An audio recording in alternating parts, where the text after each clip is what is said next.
Welcome to Empowering Homeschool Conversations, your authority in navigating the world of homeschooling diverse learners. Featuring Peggy Ployhar from SPED Homeschool, Annie Yorty from AnnieYorty.com, Leilani Melendez from Living with Eve, Stephanie Buckwalter from eLARP Learning, and Dawn Jackson from Dawn Jackson Educational Consulting and Tutoring. With over 75 years of combined homeschooling expertise, experiences, and perspectives, this group is eager to share their wealth of wisdom to empower your homeschooling journey. So grab your favorite mug, settle in, and get ready for insightful discussions, valuable insights, and practical tips. Give your homeschool the power boost it needs to successfully educate the unique learners in your home.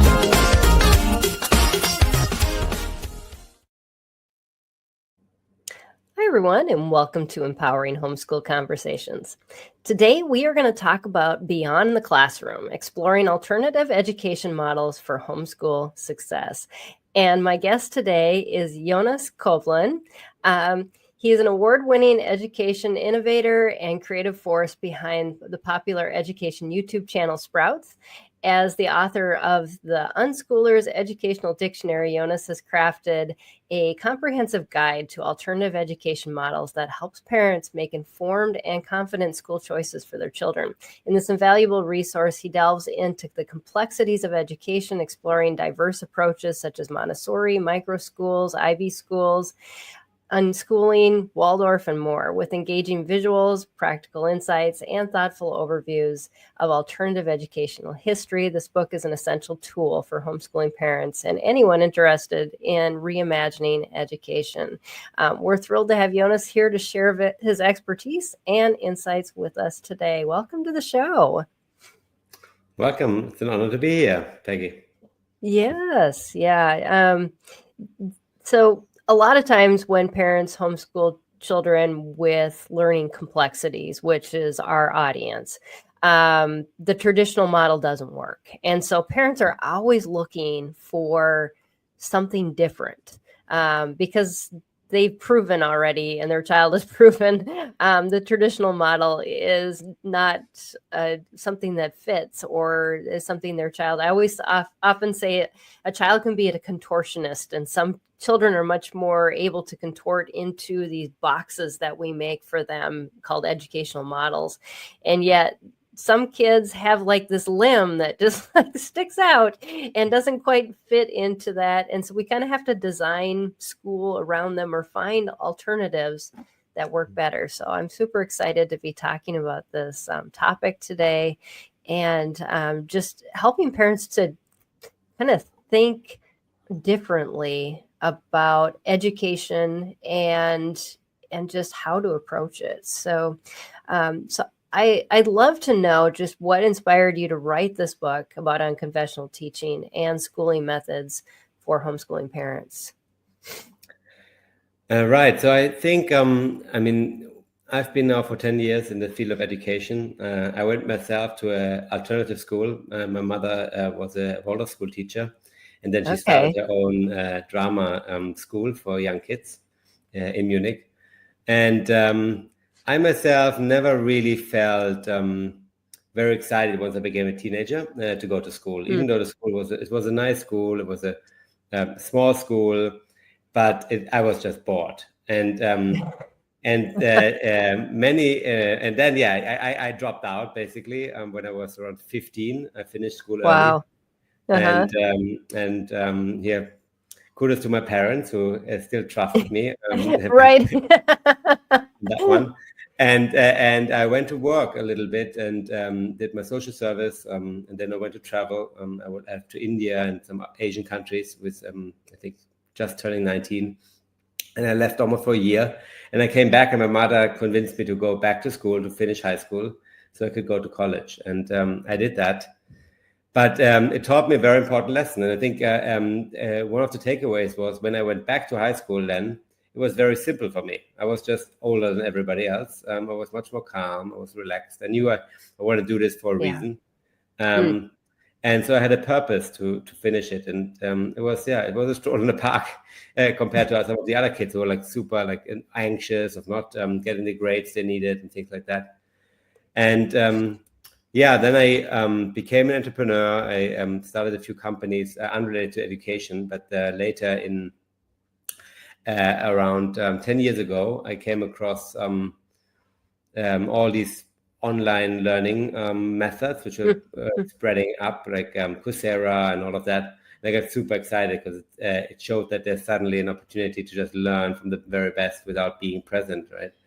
Right. And I wanted to share that with my team and some of my employees. We had around 50 people in the company, and most of them were not excited about development and learning more, and this was made me really deeply sad. And I realized many of them are products of a very rigid educational system. Right. Where they're not allowed to ask questions, and we're not allowed to explore, and they don't really know what they're interested in and what they don't know. Exactly. Right. And that kind of that feeling of that people in their 30s kind of arrived at their maximum level of interest without then exploring new things made me sad. And so this is when I started my educational journey around 10 years ago. And I started with YouTube. A friend of mine invited me to write on scripts on YouTube, and then we also developed apps, and I opened a micro school and a lot of other things. And eventually we got approached by a publisher who liked our YouTube channel, and they asked me to write a book. And so I wrote a book on the perspective of myself when I was 15 years old. And with the knowledge I had then, after publishing hundreds of videos on YouTube on educational methods, psychological methods, and reading a lot and researching a lot on education. And so that's the book basically. It's a sarcastic, humorous view, but it should provide parents really an overview of what is there and why many kids are struggling in school.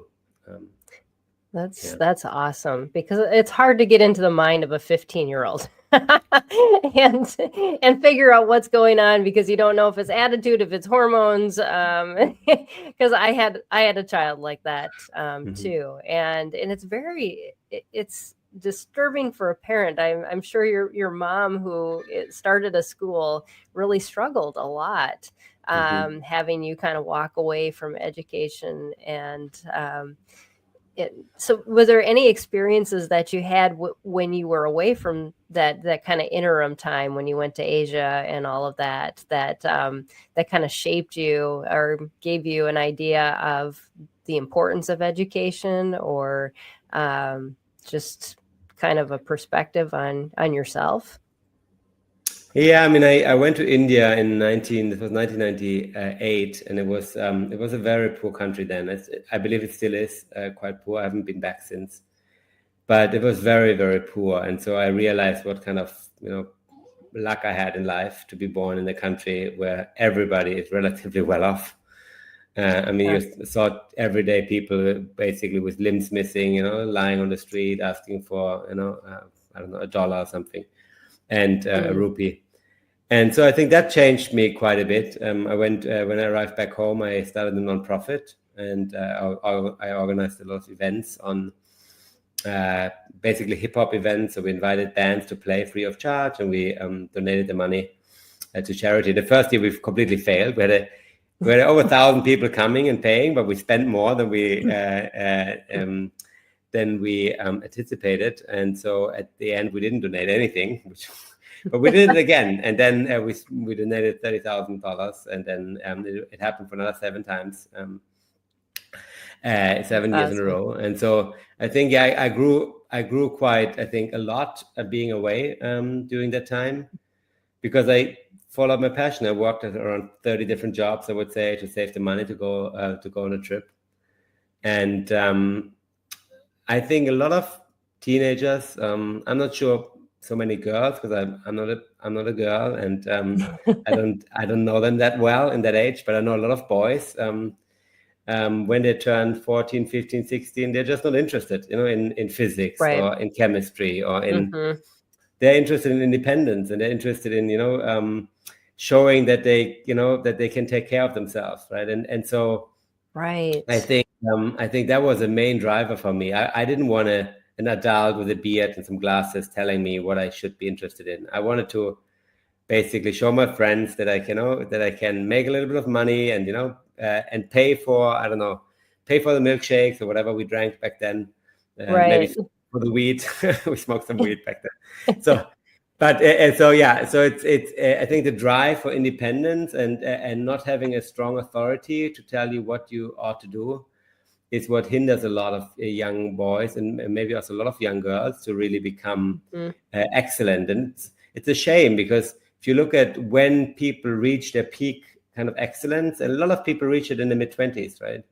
And a lot of genius have their most productive period in the early 20s. And so we take away the opportunity, I think, through traditional education, to identify, these geniuses. Some, of course, they can show it through good grades, but many will not, because they're just bored, right? Of what they have to learn, and will never learn that they have a lot of fire in them. So it's so true. Yeah, we kind of beat it out of them with the education system, that drive and that individuality, their ability to be creative and to kind of pull from inside. They're just kind of, spewing out what's put in them. I know my daughter's best experience after high school was not to continue school. She went and did retail for a while. And she had some incredible experiences. She was put in charge of redesigning a whole department at the age of 18. But the perspective that was even better that she took away from that was she came home every night and she's like, I feel so sorry for these managers. They are stuck. They have kids, they have mortgages, all these things that they have to pay for. And so they can't actually pursue something that they want to do because they just have to earn money. And that was probably the most invaluable experience for her, was being around people that, had followed the track. And she's like, I just don't want that. So yeah, I completely agree that that's super, super important. And it's a great perspective for us to give parents when they're thinking about schooling too. So what are some unconventional teaching methods that you discuss in your book that have proven effective for homeschool students who really struggle with these traditional models? I personally, and I write a lot about that, I'm a very big believer in experiential learning. And I think if it's paired with some social elements, then I think it works on steroids. And I think so. So for example, if you get a group of young people together and they have to do something, even if they fail at it, but they do it together with a mission, then they will learn a lot of things we cannot quantify later. And, they will not appear in a report because they don't really know what they learn, right? It's like walking. We all learn how to walk, but it's very difficult to describe for an adult how one walks, right? It's impossible. Absolutely. But I think so. Learning by doing and making it making it exciting. So aligning it with the passions by letting the maybe kids challenge themselves. And I think adults can help create challenges, either by incentivizing them correctly, or by just showing them and connecting them with the right kind of role models. So if you look, for example, at the Erickson theory of development, which has 8 stages, and the very infant is mostly attuned to and also learns the most from the mother, and then it's the family, and then it's the kids around the block, and then it's the kids in school. And when you're a teenager, you mostly learn from your peers and some role models, right? And so if you, for example, let a homeschooling child who is interested in, for example, music, learn from her or his favorite musician, how they do things and how do they did things and how do they, for example, plan their tours, and what does a I don't know, income statement look like from somebody who organizes tours for these artists. Then you have the passion, right? And so I think that's really important. I think that's a huge opportunity for homeschooling parents, because they have the flexibility to let their children do that. Yes. Yeah. That is so true. Yeah, and another thing I'm a big believer in is if you want to structure it more formally, is the active learning method. And we did a video together with Carl Wieman on this. He won a Nobel Prize in physics before he became interested in education. And so he spent a lot of time, last 10 years, on studying how active learning can improve learning outcomes. And the way it basically works is, in a nutshell, is you present a problem and you give 3 possible solutions. And then you ask your child to make a bet on which solution they think is the right. And you might, even want to, incentivize that in one way or the other. And then ideally you have a group. So you have maybe 4 kids who do that, or 6 or 8, or you have other family members who join that. So you have A, B, and C, and the child picks, let's say, A. And then you start conversations about their solutions, and you try to convince them of maybe another solution, which you think is right, and your child convinces you of their solution. And so this kind of argumentation there creates a lot of feelings, emotions, right, which makes the whole topic already very sticky. And then basically, once you've done that, you ask everybody to vote again, A, B, or C, and you will see whether the votes changed, right? And only after that, you go basically and present the solution, explain why that's the solution, right? And so that model, and we made a video, and that's quite popular. And Carl Wieman became a co-author of this video, which was amazing because he worked there, as a physicist from the United States, won a Nobel Prize, and he was, on the script with me, writing that video. I think, that's a very powerful way, because you have the buy-in from the very beginning, and you have a stake in the outcome. And so I recommend that as one method. Right? Yeah. Yeah, I think the only thing our kids have at stake is grades, and they almost feel like they don't have a lot of control over that. It's just somebody's arbitrary way of grading. Even if they write a paper, I still hear my daughter in college coming back, well, I know I wrote it the best I could, but, I don't know what my grade's going to be. But to be able to work towards that and know that there was, there's something that they can invest in it. And, more so than I'm just handing this over to an authority figure now to make the decision for me. That there's more into that. I love that. Yeah, very true. One study I quote in my book, and I didn't quote too many studies because we do a lot of that already on YouTube. So, and it's written sarcastically. But one study we quote is from Roland Fryer. He spent a lot of money, government money, or public funds. He's from Harvard, on experiments with teenagers on how to motivate them to learn. And so he gives them basically enough money to buy an Xbox. And one of the big insights, in total he spent, I think, $20 million on these experiments in the last 10 years. And one of the insights he has is, if you spend it on, if you incentivize them just to read something they can control, time spent reading a book, it works. But if you incentivize them to get a good grade in English, it doesn't. Yes, because they can't control that, right? That's beyond their control. So even if they could win $400 to buy themselves an Xbox, they're not going to work hard. But if you tell them, okay, at $10 an hour, you just read the book, or $5 an hour, I don't know, $2 an hour, I don't know what it came down to. Then they do that, right? And I mean, coming from Europe and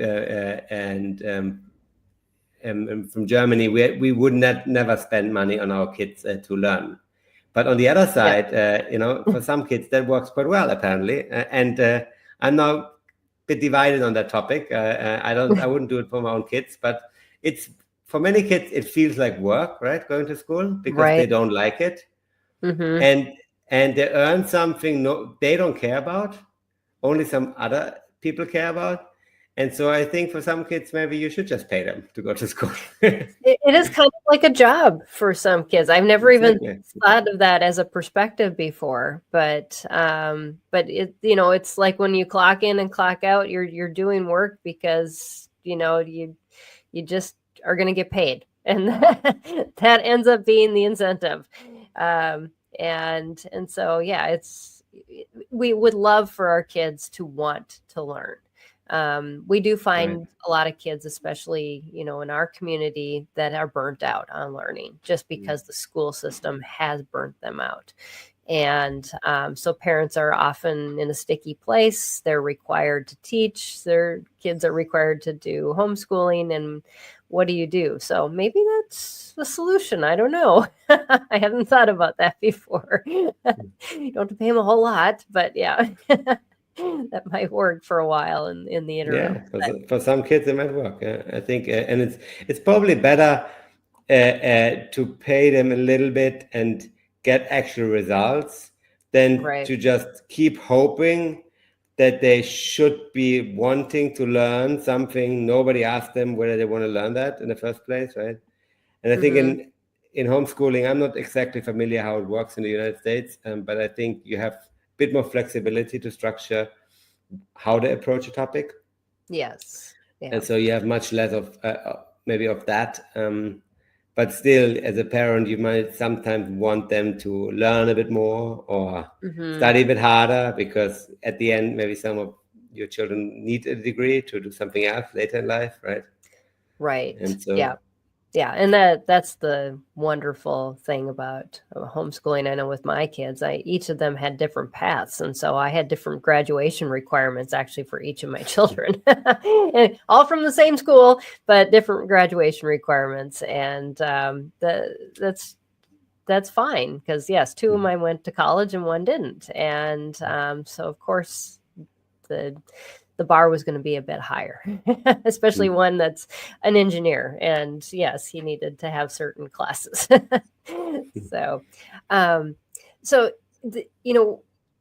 Traditional method versus unconventional methods. I think a lot of parents kind of lean towards, well, are the unconventional methods only for kids that maybe the traditional method doesn't fit for, or would it benefit any child to learn unconventionally?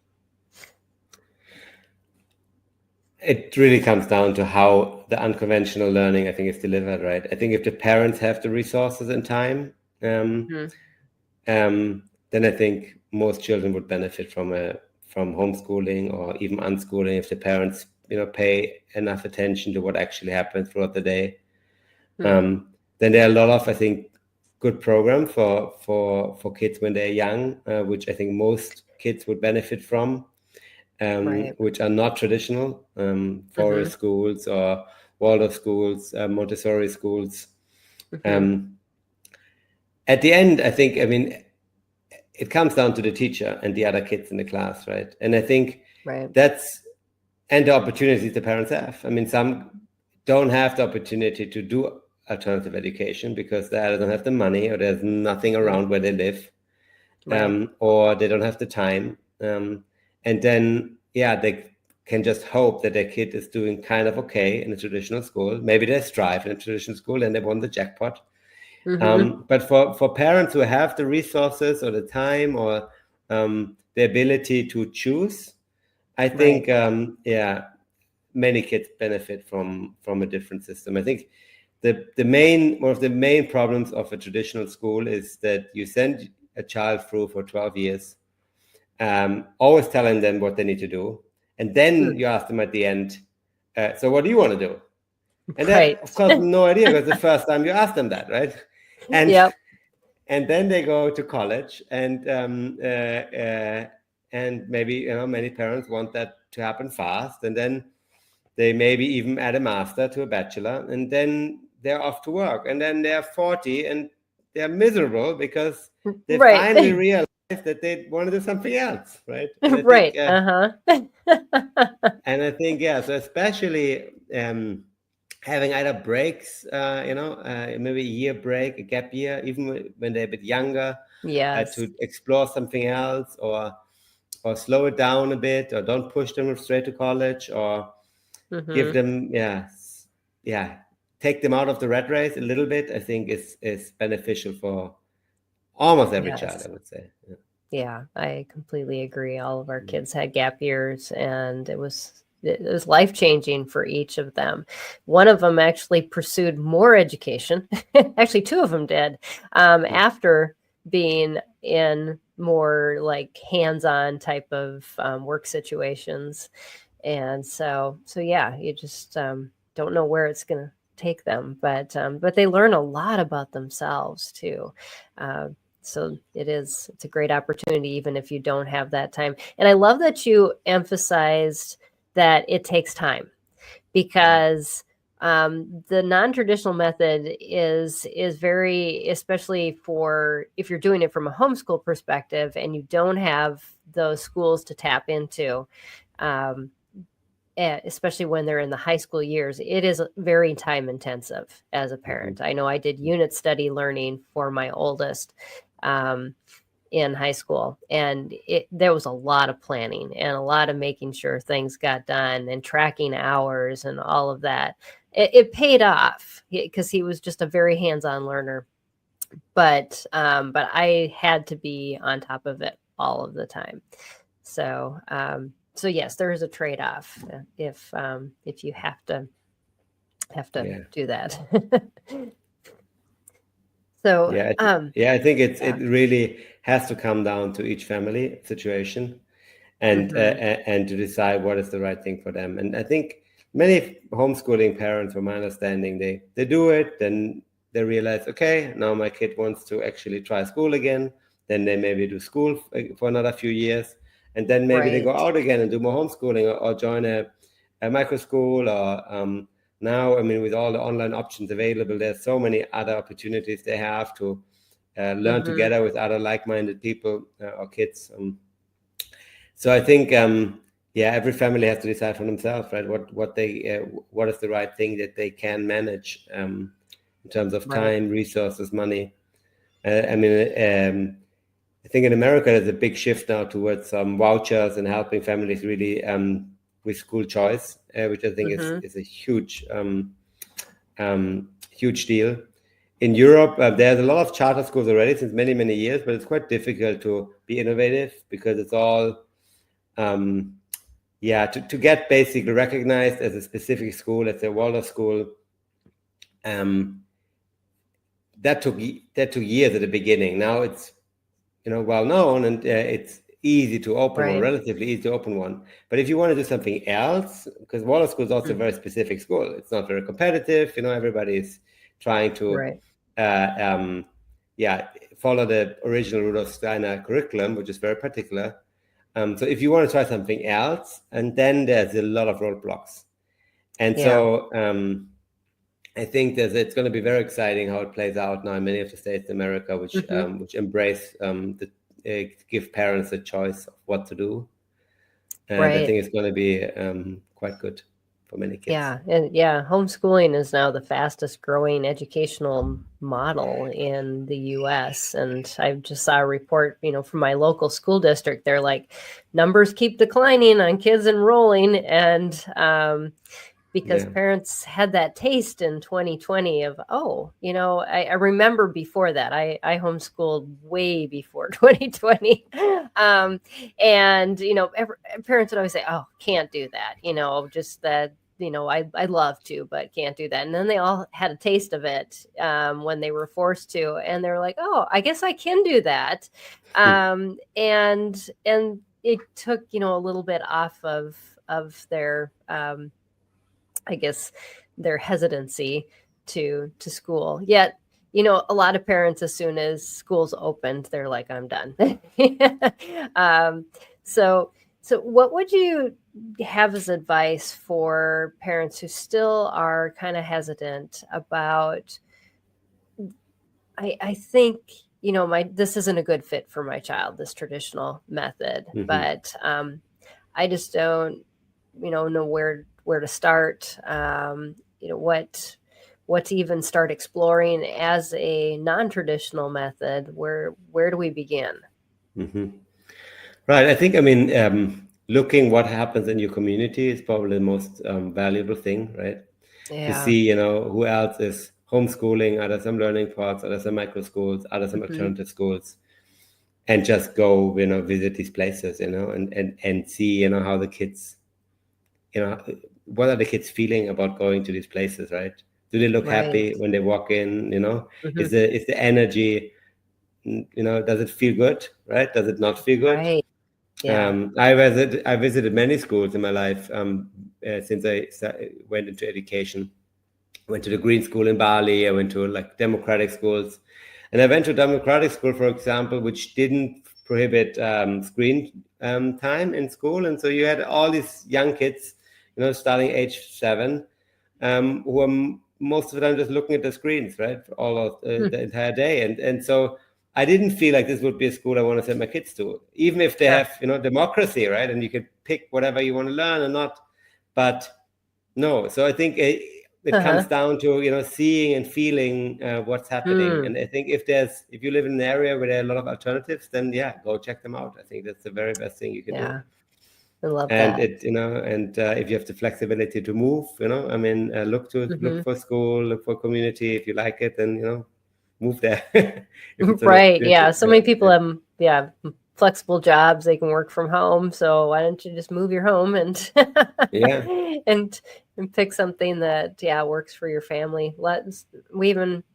The road schooling has become popular too, where people just hop from place to place and learn as they go when they're living their RV. So lots of different alternatives for families now that didn't exist before, and just embracing those. That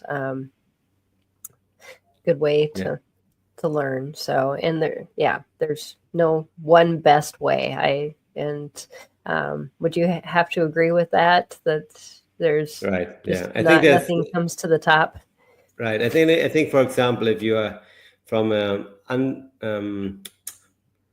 from an unfortunate background, but you're academically very attuned, and let's say have a very high IQ, a traditional school might be exactly the right place for you, right? Because you are in an environment where teachers will recognize your ability, and there are maybe scholarship options, and there are ways to strive and to really uplift not only your own life, but then the life of the entire family.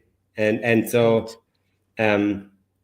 for kids like that, that maybe the traditional school is the very best thing there is. But I think if parents realize that their kid hates to go to school or doesn't like to go to school, and I mean, we published another study in our book is on suicide rates and how they go up when the school opens and drop during holidays. And I think if you are in a situation where you realize something is really, really wrong with my child going to school, I think you have to take them out. I mean, even if you have no other plans, right? Because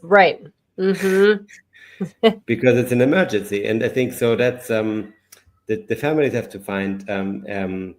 I think that's the most important headspace to think about the opportunities and the downside of the different options. And one of the reasons I wrote the book is to give them a little bit of an overview of what kind of different schools there are, and it's and what are they good at. We do that with the assumption that the schools really follow the philosophy, because you don't know often. For example, Montessori, anybody can open a Montessori school. There's no trademark or anything like that.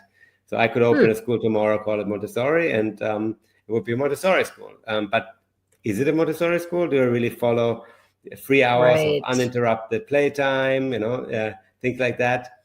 Maybe not, right? So I think, we wrote the book under the assumption that the educators or the families who are behind the school, they follow the philosophy as it was developed. Right. And then we advise, what sort of kids fit in what kind of school. So, for example, for Montessori, I think if you have a very introverted child which likes to go really deep on a specific subject, a Montessori school can be very, very good. On the other side, Montessori schools are maybe not that great to teach social skills because compared to Waldorf schools, for example, which are very structured. Many people don't know that, but they're very structured to the minute, and they follow a very rigid curriculum of, okay, in the first grade you work with clay, in the second grade you work with wood, in the third grade you work with fabrics, in the fourth grade you work with and so and all of these activities happen together, and so I think if your child is wants to make friends and be part of a group, then that might be a better choice. Because in Montessori school, maybe most kids just sit there and go deep into their subjects for 3 hours and not talk much with each other, right? And so it really, these are the kind of just two methods which we explain, and why I think that school might be better for a child which likes certain things as opposed to other things. Right. Yeah. And even in the homeschool setting, you're using a curriculum. That curriculum really dictates a lot that happens in your day. Just because as a parent, you don't have always the time and the ability to create everything from scratch. And so you're following somebody's model. And so it's good to be knowledgeable about these types of things, because you're bringing that structure, you're bringing that philosophy and all of those things into your day, and it does depend on what your child needs. So those are some really good perspectives on just taking it, and good to know that you need of what you need to know. Right, exactly. I think, and that's I think one of the other reasons I wrote the book, because if you're a new parent and you first time have to think about school, let's say your child turns 3 or 4 or 5 or whenever that point is, or 6, you don't have no idea, even about the words or the vocabulary or what a school consists of, or right, exactly, and so that's why I made it a dictionary. So it's it's from A to Z. For homework, it would say something like a regular exercise, which helps kids from privileged kids get ahead of those from broken homes. That's the definition. So it's written in definitions to just give parents the different vocabulary they need to go to school. With my perspective from a 15-year-old truant, basically, and the knowledge I now have in education. And so I think, knowing what there is and what you should at least know that you could research more about. I think that's the main the main purpose of the book. We're not exploring deep on the subject. It's just give you an overview of all the concepts on learning theory, on psychology, on alternative education, which we think I think parents should know about. Absolutely, yes. There's so much I didn't know. I didn't have any background in education when I first started homeschooling my kids. I had a degree in physics, and I was just forced into it. And so, I felt like I didn't know anything all these people were talking about. I was walking through homeschool curriculum fairs. They were talking about, phonics. And I'm like, what is that? Right, I have no idea.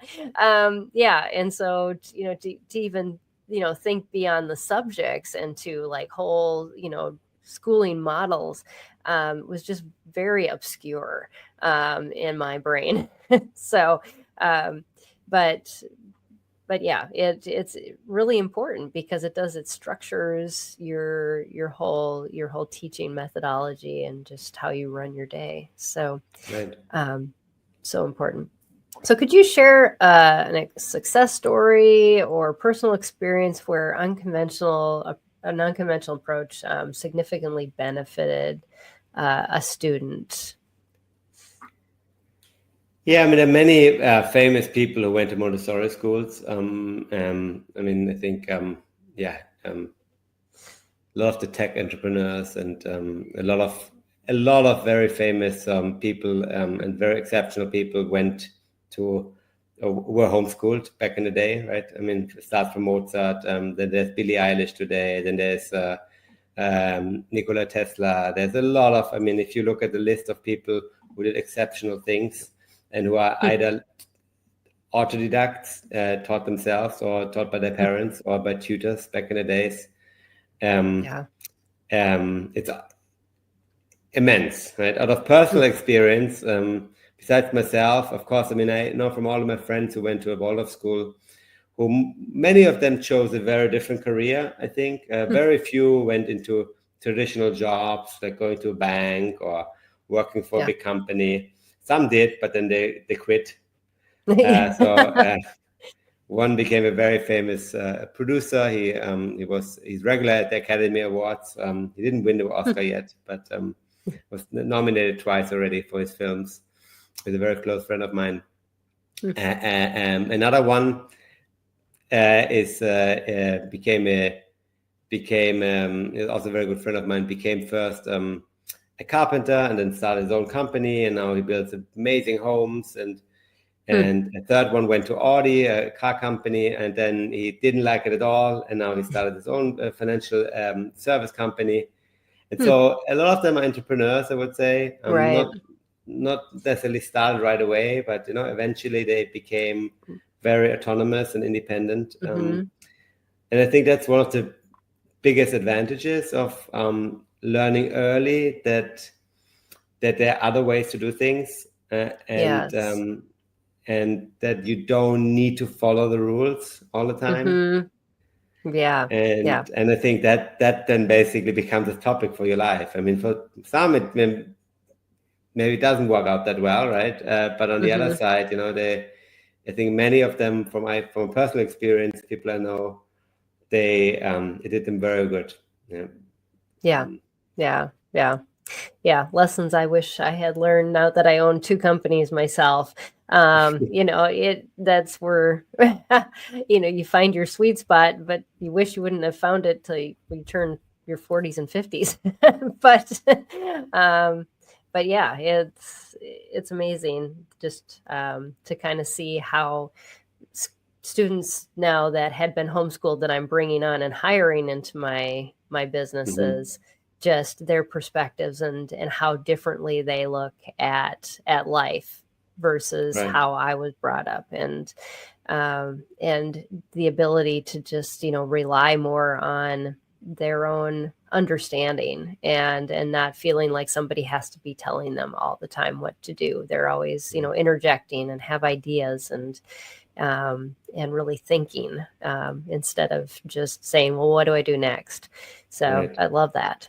Absolutely. Right. I think that's the biggest problem, basically, right? That kids are always incentivized to be the good student, and if you're not, you don't fit in, and you are often, you basically just shut down or basically don't even listen anymore, because you're not gonna be good anyway. But even those who are listening and following the instructions, they're going to listen for a long time afterwards and following the instructions, and they're going to miss a lot of opportunities to do something extraordinary with their lives. And it goes, I think, as far that a lot of research on what happens to Harvard students, who are always, these are all kids which are exceptionally smart, but always follow, or most of them just follow instructions of what to do, right? And then they get a good grade and they go to an amazing university. And then they, of course, have to go to an amazing company, which is usually a big bank or maybe not tech companies. And then they have to also, of course, do really well there, right? Right. And then it's just striving. Exactly. And then they have to get a spouse, which is amazing looking, and hardworking and intelligent, and then they're 45 and they're divorced, and they wonder what's the ideal kind of person you can ever become is terrible, because it just leads you very often the wrong path, and there's nothing worse than probably not finding or finding the wrong partner and having children, right? I mean, this will be with you that conflict will be with you for your life. And Right. and especially if it stops you from finding the right partner, right? Which is, and so I think it's a very long-term kind of investment which parents have to take, but it will pay off. And I think those parents who understand the payout and how big it can be, they should try their best to find the right school or to homeschool their children or to unschool their children. So true. Yeah. You can't let life just slip through your fingers or your kids' fingers. And I think that's we are setting them up in traditional models to eventually fail, because we make it look like if you just follow these steps, everything works out. And I remember, my dad telling me that too. It's like, get your degree, get your job, don't rely on anybody. That's how I was raised. And yet it's all about relationships, and it's not about always following the rules, and and that's life. It was a big letdown when you realize it doesn't work. So what trends do you see emerging in the realm of homeschooling and unconventional education in the coming years? Yeah, I think, there's a huge drive towards, I think, micro schools at the moment, mainly in the US, but also in other countries it's coming. In China, for example, you have a massive growth of Waldorf kindergartens, because parents realize it's not it's not worth it to send your kids off too young to compete for the most precious kind of spots in the universities. In India, that's hopefully happening soon too. It's a very competitive educational system. Yeah. I think what happens globally, in countries which follow the British or the American system, is that you will have, and there are a lot of Asian countries, for example, which follow the British system or the American system, but mostly more the British. You will have specialized middle and high schools coming, I think, because you already start to realize what the kids like, right, and what they not like so much. And because you can specialize quite early. For example, in the British system, you can specialize from the GCSE. It's around age 14. So let's say grade 10. You can pick 5, 6, 7 subjects of your choosing. For example, only in the sciences, or only in business, or whatever you are interested in, and then also do your A levels there. And so in the US, I think that's partly as well possible. And so I think you will have schools which focus on specific interests, and then develop exceptional programs to help kids understand these concepts and get good or passing grades. And because they pull the kids together and they all have the same interest, they learn better. Right. I think that's going to be a very big trend. I think the online learning as well is going to expand dramatically. Now everybody learned how to use Zoom and how to do online meetings through COVID, but it's still in the infancy of how to deliver an online classroom in a very active way. But it's coming slowly. So there's a company called class.com, for example, which was started just 3 years ago. And they have a lot of interactive tools for the educator to, for example, run polls during class, and things like that. You're right. And so I think a lot of that will come, and so I think that will help homeschooling parents a lot. That will help online high schools, online middle schools, online colleges a lot, because you can make it more fun, right? Right. It's not just listening and maybe debating, but it's also polls. Maybe there are games within the class. Right. There's stuff like that. And so I think that's going to happen. And then I think, what happens with AI, we don't know, and how it's going to impact. But my oldest son, our oldest child, he's 7, and he starts to talk to ChatGPT on certain topics. And it's amazing in a way, because once this gets to a point that we can trust that it's mostly correct what they hear, right, then they get the answers very fast, right? Right. And probably faster than what the teacher needs time to think about the question, and get the right answer, right? And so right. And so they're gonna learn on steroids if we find a way to channel that technology in the right way, and absolutely, and still let them teach, still let them experience how it works when you want to write something by yourself, obviously. Right. The balance, yes, exactly. But I think AI and specialized schools, micro schools, online schools, and parents, homeschooling parents who realize, my kid is really interested in physics, and then going to a website like Outschool, for example, and finding a fantastic physics teacher from from a university who teaches high school students at university level. That's amazing, right? And so that all will become, I think, quite normal in the long run for those who take control over the education of their children. And so I think I'm very optimistic for homeschooling parents, because the technology, I think it's just about to start. What we had with Coursera 10 years ago, and some of the other big platforms was not bad. But I think what's coming now, serious games, for example, there's a lot of serious games like simulations, for example. So where kids simulate certain things, let's say running a retail store, right? And there's one, it's called the Harvard Beer Game, and there's a company called Forio, I think, from Australia. They do the simulations.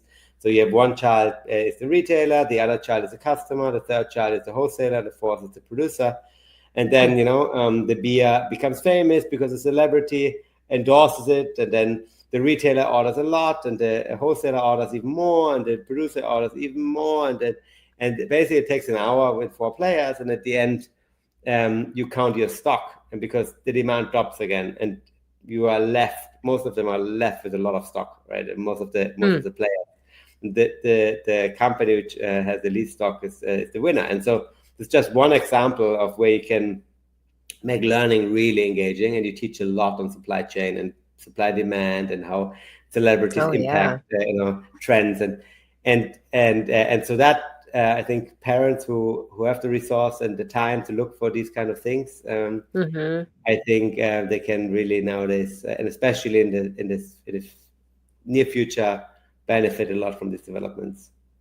Absolutely, yes. It will take 30 years before schools, before public schools have heard of these things. That's the problem. Oh yeah, no, it takes so much approval, and it's always cost them more than a parent. But because it has to be developed, it has to meet certain standards. It's just there's so much red tape that's involved where a parent can just say, yeah, that's good or that's not, and I don't need to have a committee vote on it. So exactly. that's so true. And just the explosion that's happened since 2020, being in this industry now for 25 years. It's amazing just how much has changed since I first started homeschooling.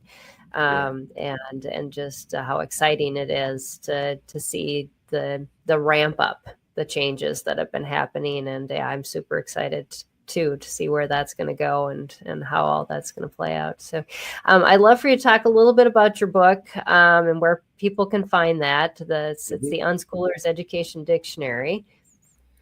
Right, yeah, it's on Amazon, and I think it's also on Barnes and Nobles and a bunch of bookstores across the world.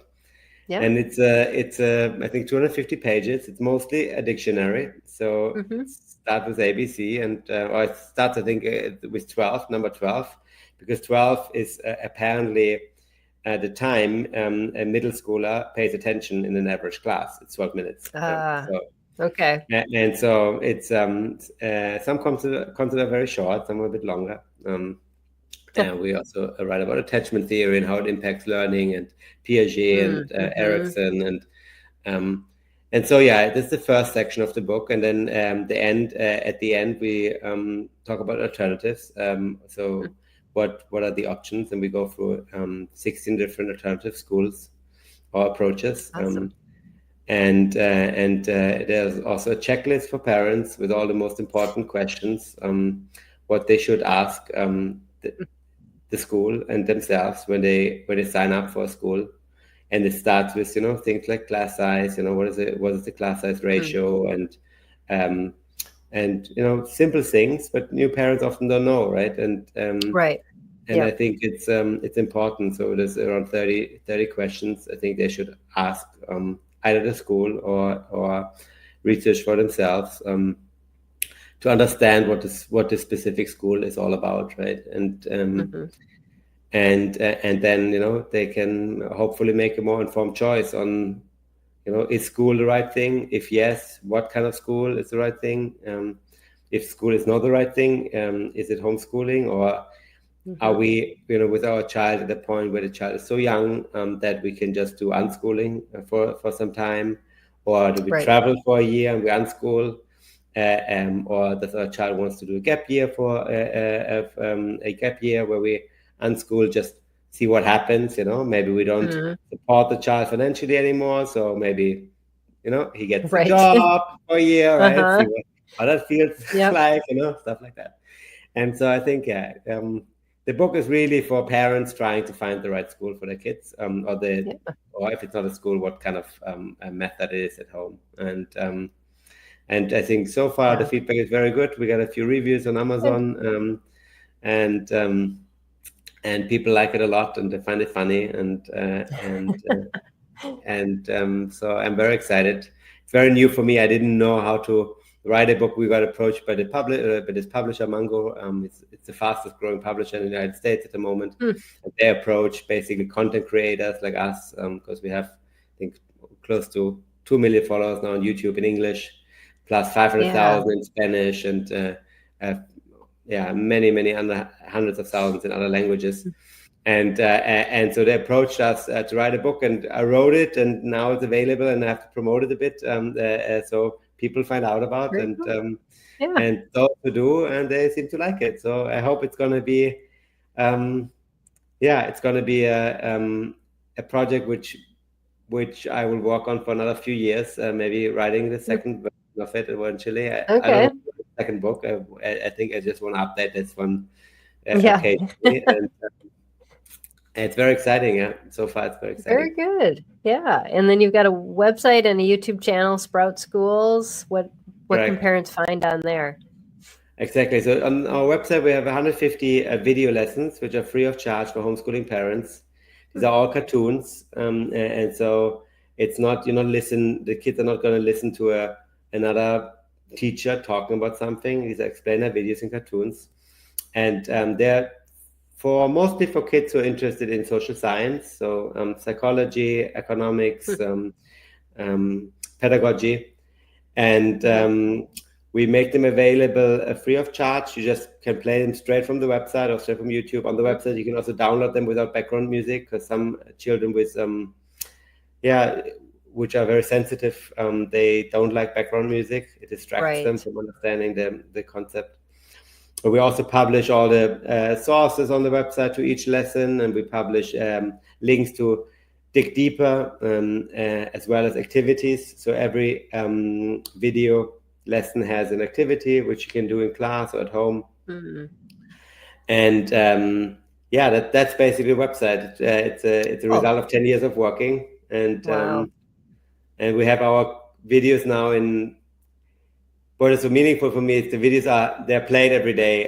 We have around 100,000 views every day. But what is amazing to see is that they are mostly played during school hours, and that they're also incorporated by many universities.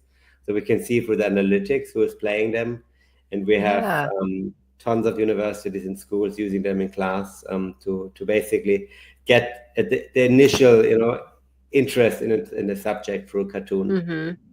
And so that's what you can find on the website. Yeah, that's very rewarding, just to know that people are using your materials and benefiting from them. Well, thank you so much today for doing this interview and sharing with us. It's been insightful, delightful, and I know our time difference is quite dramatic, so we had to kind of schedule around both of our schedules, but it was well worth it. So thank you so much, Jonas, for your time and for all that you do. Thank you, Peggy. It was an honor to be here, and thank you also for waking up so early to make this call possible. Really appreciate Absolutely. that. It's definitely worth it. And thank you all for joining us.